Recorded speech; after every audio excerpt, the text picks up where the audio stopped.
अगर आप लेडीज़ हैं और आपको पीरियड्स होते हैं, पीरियड से पहले आपको एक्ने हो जाते हैं, फुंसी फोड़े होने शुरू हो जाते हैं, वो और स्किन क्या हो जाती है, बहुत ज़्यादा ड्राई हो जाती है, डिहाइड्रेटेड हो जाती है और एकदम सेंसिटिव हो जाती है स्किन बहुत ज़्यादा। तो उस टाइम आपको क्या करना है, क्या नहीं करना। अगर आपको पीरियड्स का पहला दिन है, एमसी आपको आ चुकी है, तो आपको डाइट में क्या लें, आयरन रिच फूड लेने हैं। जैसे आप खजूर खा सकते हो, आप अनार खा सकते हो। उसके बाद आपकी स्किन हमारी क्या होगी, एकदम ड्राई, डिहाइड्रेटेड, सेंसिटिव होगी। तो आप फेस वॉश में क्या यूज़ करोगे, 4 दिन जो पीरियड्स है, 5 दिन है, 7 दिन है, सबका अलग अलग टाइम होता है। अगर किसी को 4 दिन पीरियड्स है, 7 दिन पीरियड है, तो आपको सिंपल का सेंसिटिव स्किन वाला फेस वॉश यूज़ करना है।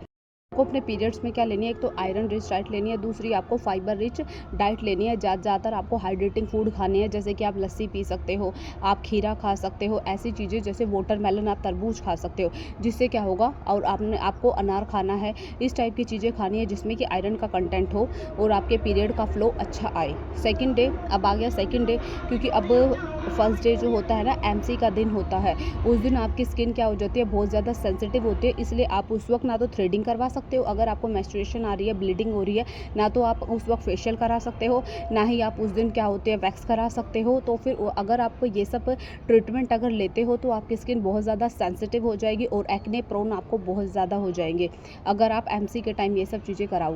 पीरियड ख़त्म होने के बाद ही आप एक्सफोलिएशन कर सकते हो। आप जो स्क्रब करते हो ना, आप पीरियड ख़त्म होने के बाद स्क्रब कर सकते हो, क्योंकि पीरियड के टाइम पे स्किन पे डेड स्किन सेल इकट्ठी हो जाती है। अब आप क्या कर सकते हो, एक्सफोलिएशन कर सकते हो। एक्सफोलिएशन के बाद आप पीरियड ख़त्म होने के बाद क्या होगा, आप विटामिन सी का सीरम यूज़ करोगे, लाइट एक्सफोलिएशन करोगे। एक्सफोलिएशन मतलब डेड स्किन सेल को हटाओगे, स्क्रब करोगे। अब आप पीरियड ख़त्म होने के बाद आप ये सब चीज़ें करोगे, ओके। और आप क्या यूज़ करोगे, एक्सफोलिएशन में आप विटामिन सी सीरम यूज़ करोगे, नाइसिनामाइड यूज़ करोगे। आप ये सब चीज़ें कब यूज़ करोगे, जब आपका एमसी ख़त्म हो चुकी है तब। फेस खत्म हो गया, अब हमारा क्या आ गया, ओवुलेटरी फेस आ गया। ओवुलेटरी फेस में क्या होता है, अब एग रिलीज होगा ओवरी में से। जब एग रिलीज होगा, अब आपका बढ़िया टाइम आ गया, अब आपका एस्ट्रोजन एकदम पीक पे है। अब आपकी स्किन क्या करेगी, ग्लो करेगी। अब जो स्किन आपकी क्या करेगी, ग्लो करेगी। अब इस वाले फेस में आप क्या कराओगे, इस वाले फेस में आप कराओगे फेशियल। अब आया है फेशियल का टाइम, अब आप फेशियल करा सकते हो, पील ऑफ मास्क करा सकते हो, वो भी पीरियड खत्म होने के कौन से, थर्ड वीक में आप क्या करोगे, आप फेशियल कराओगे, पील ऑफ मास्क कराओगे। और डाइट में आप क्या लोगे, anti inflammatory food. Anti inflammatory food कौन से होते हैं, एंटी इन्फ्लामेटरी फूड में हमारा आता है क्या, अखरोट आता है। जिंक रिच डाइट लोगे, उसमें हमारा आता है पंपकिन सीड आता है, ठीक है। ये सब डाइट आपको अपने, और एंटीऑक्सीडेंट फ्रूट लेने हैं, रंग बिरंगे फ्रूट खाने हैं। जैसे लाल रंग क्या करता है, आपके दिल को अच्छा लगेगा। हरे रंग के फ्रूट क्या करते हैं, आपके डाइजेशन को अच्छा रखेंगे, आपके लीवर को बढ़िया करेंगे। और येलो कलर के फ्रूट आपके इम्यूनिटी बढ़ाएंगे। और वाइट कलर के फ्रूट क्या करेंगे, स्किन को ग्लो करेंगे। तो इस टाइप से आपको डाइट में ये सब डाइट लेनी पड़ेगी। ओवुलेशन फेस में ही आप क्या यूज़ करोगे, रेटिनॉल की जो क्रीम आती है, रेटिनॉल की, पेप्टाइड की, ग्लाइकोलिक एसिड की, एजेलिक एसिड, ये सब जितने भी केमिकल है ना, आप ओवुलेटरी फेस में आप यूज़ करोगे। अब आप यूज़ कर सकते हो ये सारी क्रीम, जितने भी केमिकल वाली क्रीम है, ग्लाइकोसिक्स है, एजेलिक एसिड है, रेटिनॉल है, पेप्टाइड है, आप ये सब चीज़ें अब यूज़ करोगे ओवुलेटरी फेस।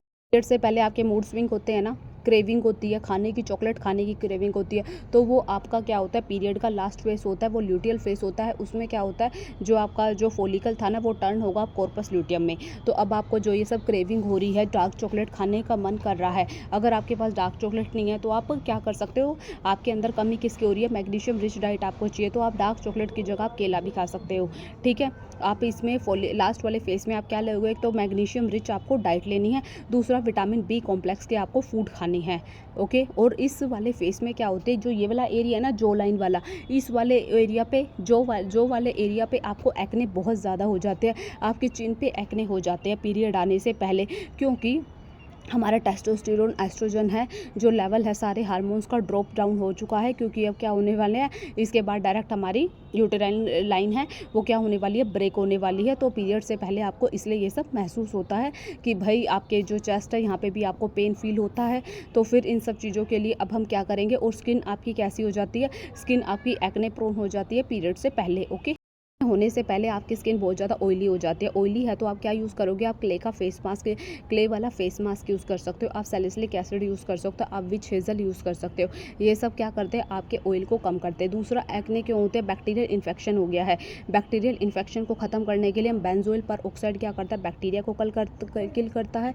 सैलिसिलिक एसिड, अब बैक्टीरियल इन्फेक्शन हो गया, एक्ने के होते हैं, बैक्टीरियल इन्फेक्शन को ख़त्म करने के लिए हम क्या यूज़ करेंगे, हम वहाँ पे यूज़ करेंगे टी ट्री ऑयल यूज़ करेंगे, एजेलिक एसिड यूज़ करेंगे, रेटिनोइड यूज़ करेंगे और जिंक पीसीए यूज़ करेंगे। तो नायासिनामाइड ये सब क्या करता है, आपके बैक्टीरिया को किल करें। यूज़ करेंगे, सेंटेला यूज़ करेंगे और क्या यूज़ करेंगे, जिंक हो गया, सेंटेला हो गया और एलोवेरा जेल यूज़ करेंगे। तो ये सब आप किस लिए कर रहे हैं, ताकि जो एक्ने की इन्फ्लामेशन कम हो सके। से पहले आपको कोमेडोन्स होते हैं, छोटे-छोटे यहाँ पे कोमेडोन्स होने शुरू हो जाते हैं एक्ने से पहले। अगर आप उस कोमेडोन को ट्रीट नहीं करते, वो जो ब्लैक हेड्स होते हैं, व्हाइट हेड होते हैं, उनके लिए तो हम क्या करेंगे, ऑयल कंट्रोल के लिए सैलिसिलिक एसिड यूज़ करेंगे। अगर आप उस एक्ने को ख़त्म नहीं करते हो, उस कोमेडोन को ख़त्म नहीं करोगे, तो उससे उसकी ही क्या बन जाती है, पस बन जाती है। तो फिर पस के लिए हम यूज़ करेंगे बेंजोइल पर। एक्ने को ख़त्म करने के लिए डाइट में हम क्या लेंगे, हम स्वीट पोटैटो, शकरकंदी खाएँगे, प्रोबायोटिक खाएँगे, तो और पम्पकिन सीड खाएँगे। ये सब चीज़ें हम क्यों ले रहे हैं, ताकि हमारे एक्ने जड़ से ख़त्म हो जाए।